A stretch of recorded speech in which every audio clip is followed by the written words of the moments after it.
Hare Krishna. Hello, everyone. Welcome to Nourish Your Devotion, where we take a quote that is grounded in spiritual and practical wisdom. We take that quote and apply it through the eyes of spiritual wisdom of Bhagavad-gita, and then we make sure that we see how it can practically live in our life. We want it to be able to work in our life in a way that it's sometimes people call, I want to know how this, what does this have to do with real life, right? So this is our process through Nourish Your Devotion. And so we're going to take a quote, that spiritual inspired quote, and let's explore. Just reading more books on weight loss can't help you lose weight. It's funny. So what in the comments below, when you read this, what is the first thing that comes to your mind? Go ahead and let me know. What is it that you think when you hear this quote? Just reading more books on weight loss can't help you lose weight.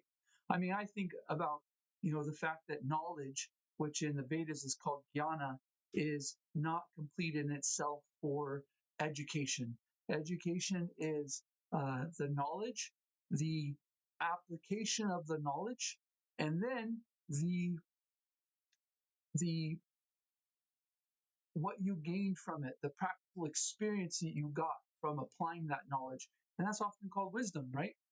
Got some knowledge, you applied it, you had an experience, and now you understand it in a deeper way, and that's wisdom. So this is from Bhagavad-gita 6, chapter 6, verse 8. Let's check out Bhagavad-gita chapter 6, verse 8. We've got our nice trusted database.io, Bhagavad-gita As It Is. We'll go to chapter 6, Dhyana Yoga. Wow. And then we'll go to text 8. Okay, let's check it out. This is the Sanskrit translation here. A person is said to establish in self-realization and is called a yogi or mystic when he is fully satisfied by virtue of acquired knowledge and realization. Such a person is situated in transcendence and is self-controlled. He sees everything, whether it be pebbles, stones, or gold, as the same. So we don't just, it says right here, acquire virtue of acquired knowledge and realization. So knowledge applied gets realization. You have realization. So a yogi who's applying this process can be self-controlled because they understand all of these dynamics, the knowledge, the application, and the realization. Let's go into Srila Prabhupada's report and see what he says. Book knowledge without realization of the supreme truth is useless. This is stated as follows. No one can understand the transcendental nature of the name, form, quality, and pastimes of Sri Krishna through his material and contaminated senses. Only when one becomes spiritually saturated by transcendental service to the Lord are the transcendental name, form, quality, and pastimes of the Lord revealed to him. So somebody might say, wait a minute, what does this have to do with realization? Well, right here, transcendental service is an action. When you serve, you're taking knowledge and understanding, and now you're taking action on it. For instance, you're courting somebody, somebody who you're interested in, and you're looking to get married, and so you get some understanding from one of their friends that they really like these kind of movies, right? And so you set up a date and you take them to that kind of movie. So just the knowledge of what they like isn't enough. You have to take action on it. So when we hear about Krishna, when we get the knowledge of Krishna, we get the knowledge of Bhagavad-gita. It's meant to be applied and realized. And that's a big thing for Nurture Your Devotion, this series we do. We like to hear the spiritual quote. We like to see it through the eyes of the spiritual wisdom of Bhagavad Gita. And then we want to know how it practically can be applied in life. If we can't get there, then no realization is going to happen, right? Let's continue. This Bhagavad Gita is the science of Krishna consciousness. No one can become Krishna conscious simply by mundane scholarship. One must be fortunate enough to associate with a person who is in pure consciousness. A Krishna conscious person has realized knowledge by the grace of Krishna because he is satisfied with pure devotional service. By realized knowledge, one becomes perfect. By transcendental knowledge, one can remain steady in his convictions, but by mere academic knowledge, one can be easily deluded and confused by apparent contradictions. Wow.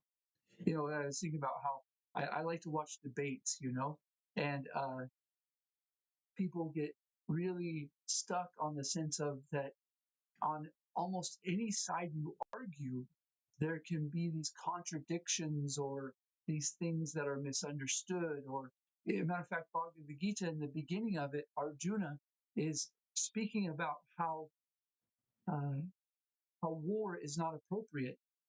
And he gives the most amazing philosophy of why war is inappropriate. And when we hear this, we can understand that something used through our intelligence and our mind can be justified. It can make sense. It can be completely reasonable. It can be logical. However, uh, it might be wrong. Why? Because we have to understand that all of our actions are meant to please the Supreme Personality. They're meant to please Krishna. And if that isn't set, then whatever we do is just going to provide us with more attachment, and it's going to chain us more to this material world. I'm not going to get into that because I really want to stick with this quote that uh, this concept of that knowledge and application of knowledge. So in Bhagavad Gita, um, as I was speaking about Arjuna, what do you have in your life where you run through it through your mentality, you run it through your intelligence, you're thinking about it logical, and you just keep running it through and running it through? I mean, matter of fact, we do that sometimes so much that the mind goes, no more, I can't do this no more, and it shuts off. And we often call that depression, right? Where the mind just can't handle it anymore. So the encouragement is that when we're doing that, we also take it through the filter of what is the action I can take that's going to please the Supreme Person? And that's transcendental activity. And from that, the realization that somebody gets from the action that they take is different from the realization of the person that has a completely different intent, completely different filter. They're thinking how it's going to please. Anyways, so many different things. So our academic knowledge of Bhagavad Gita, we can chant so many shlokas, what we call verses. We can chant all the Sanskrit. We can understand the philosophy, but it must be applied. There must be action taken on those uh, that knowledge, and that can be difficult sometimes because we're used to applying things through the filters that we have, our tools that we have. And so what Srila Prabhupada is explaining here is therefore we must need somebody who's demonstrating higher tools or has higher tools. And so when we associate, when we hear from and we get the knowledge from people who have transcendental knowledge, we see things differently from their eyes, their point of view. And then the realization, the way our actions and the fruit of those actions we get are completely different. They're transcendental. So one thing I really wanted to take from here is that we are all here making progress in our life in the purpose of taking inspiration, acting on it, seeing it through the right lens, and then getting realization. And so we should take from this very much that to really take that action of losing weight, if we just read about losing weight, we want to lose weight, there's different tools that we need that are very appropriate for us to actually lose that weight. For instance, some people get a trainer, right? Let me go to the gym. Some people will just go to the gym, which is action, right? But you can see that if you have a trainer and you go to the gym, for the most part, those persons are going to get a higher amount of outcome. It's they find better results and stuff. And so, just in the sense of a mundane thing of losing weight, or